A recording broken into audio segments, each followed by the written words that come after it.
The mainstream media love to create fake news out of nothing, and vaping is definitely one of their favorite things to demonize when it comes to flashy, sensationalized headlines.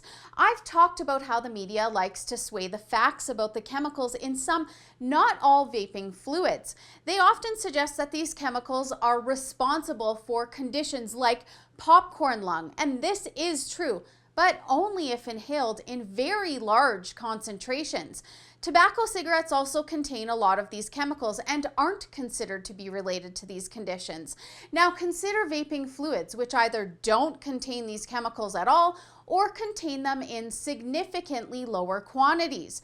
This one report suggests that the amount of diacetyl found in cigarettes is 750 times higher than that of vaping fluid. But here's the latest. CNN actually tweeted out that e-cigarettes are the most common form of tobacco used among teens. Within that one tweet contains two misconceptions. Actually, make that one sentence.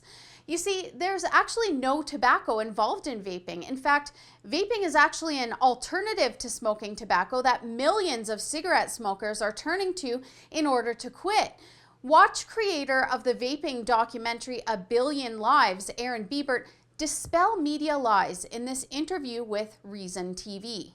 Well, I mean, it's straight up propaganda. I mean, just look at the name of it, still blowing smoke. No, people using vapor technologies are not blowing any smoke. Right away, right off, just the name of it is lying to the public. And you watch these ads, and we included them in the movie so that people could see what kind of propaganda is being put out. These guys use $75 million of taxpayer money to run ads, even during the Olympics, primetime ads, lying to people, telling people that their neighbors who are trying to quit smoking are still blowing smoke, and that this is some ploy by big tobacco to get the next generation hooked on cigarettes.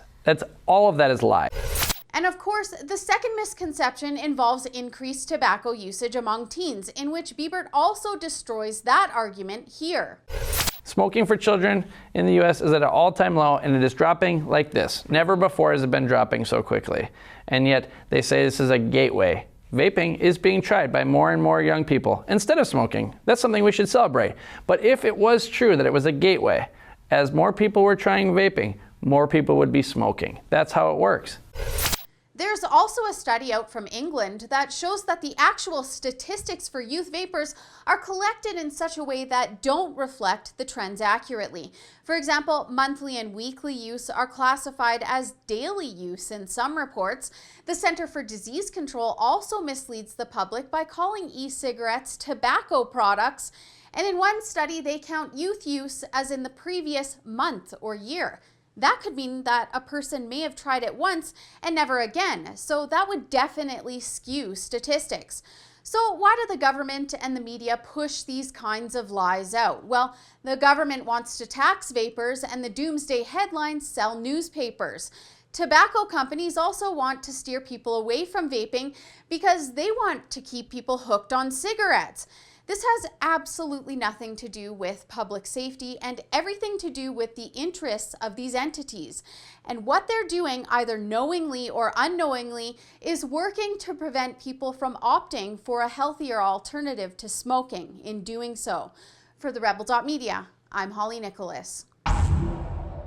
Thanks for watching. The Rebel is growing and we really need your help. Go to thebigplan.ca to see what's in store and what you can do to make it happen.